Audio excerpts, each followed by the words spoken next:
avait prié pour moi, ce premier-là. Il avait posé sa main sur mon ventre. Et en rentrant à la maison, ce soir-là, j'ai commencé à faire la diarrhée. Mais je n'avais pas mal au ventre. J'ai commencé à faire la diarrhée. Le lendemain, donc le 2 janvier, j'ai commencé à voir les mal des ventres. J'ai fait une crise, mal. On m'a emmené à l'hôpital, une clinique. J'ai pris les injections, c'est passé, je suis rentrée à la maison. Et les 3, le mal continuait toujours jusqu'au 5, je n'arrivais plus. Il fallait que je change d'hôpital. Je suis allée voir un généraliste.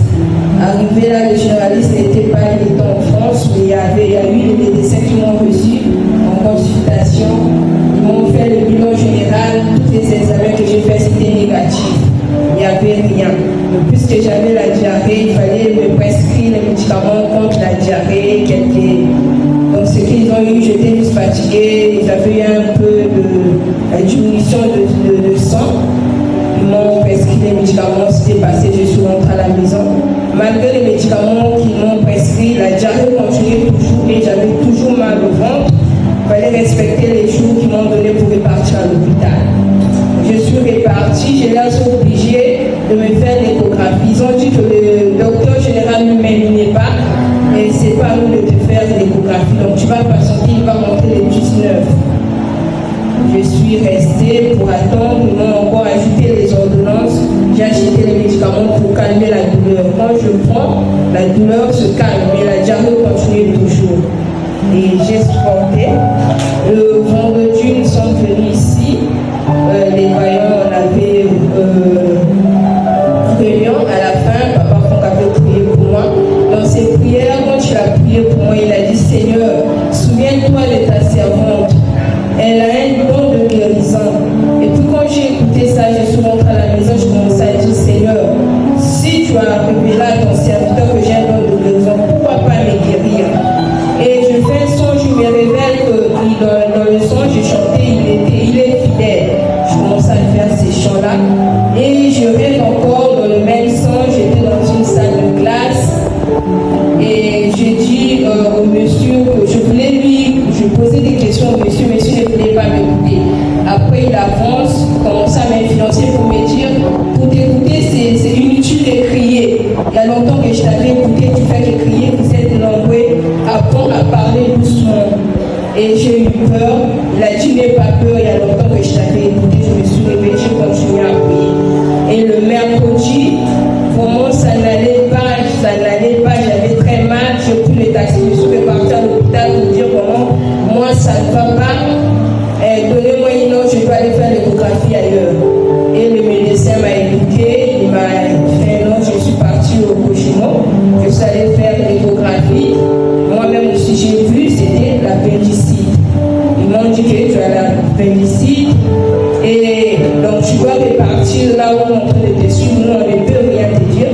Je suis repartie le même jour, le médecin a vu, il a dit: bon, le docteur va rentrer le jeudi, donc on va te programmer pour le vendredi, tu reviens ici le vendredi, très tôt, il va te recevoir. Je suis rentrée à la maison, j'avais toujours mal. Le jeudi, je suis venue ici, c'était le pasteur Mabika qui priait, il déclarait les paroles de tous ceux qui ont des myopes, des kystes, recevez la guérison selon votre foi, que les maladies disparaissent. Je dis: Seigneur, ça c'est ma guérison. Et le vendredi, je suis repartie à l'hôpital, le docteur généraliste est rentré, il m'a reçu, je lui ai montré l'échographie faite, il a dit: non, moi-même je dois le confirmer. Et il fallait qu'il me refait encore l'échographie. Quand je me refais l'échographie, il me dit: mais moi-même aussi j'ai vu, il a pris ma gauche, je l'ai emmené, il m'a donné ça, il me dit: je vois ici, ça montre bien que tu avais quelque chose, parce que je vois un espace qui restait là. Il y avait quelque chose, mais c'est comme s'il n'y en a plus, mais un truc qui restait là. On t'a donné quel médicament? J'ai dit: non, on ne m'a pas donné les médicaments. Il m'a dit: quel docteur qui t'a reçu en consultation? Je ne maîtrisais pas son nom, il a revu les ordonnances, il a appelé les médecins qui m'ont reçu, il est venu et ils étaient obligés d'appeler encore le docteur pas pu faire l'échographie depuis que il a dit je suis occupé, il a dit s'il vous plaît arrivez, nous avons besoin de vous. Il est venu, donc ils étaient 3 docteurs. Ils ont fait, ils ont dit oh c'est étrange, ça montre que tu avais quelque chose. C'est vraiment étrange. Bon d'accord, c'est pas grave.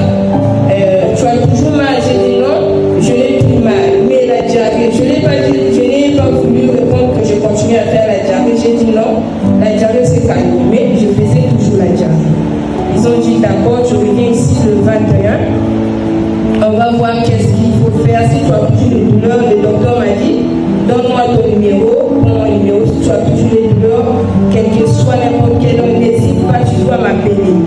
Et je suis rentrée. Donc le vendredi soir, les docteurs m'appellent pour me dire s'il vous plaît madame, on aura encore besoin de vous le samedi à 9h. Est-il possible de revenir? J'ai dit docteur, vous m'avez dit de revenir le 21, s'il vous plaît revenez.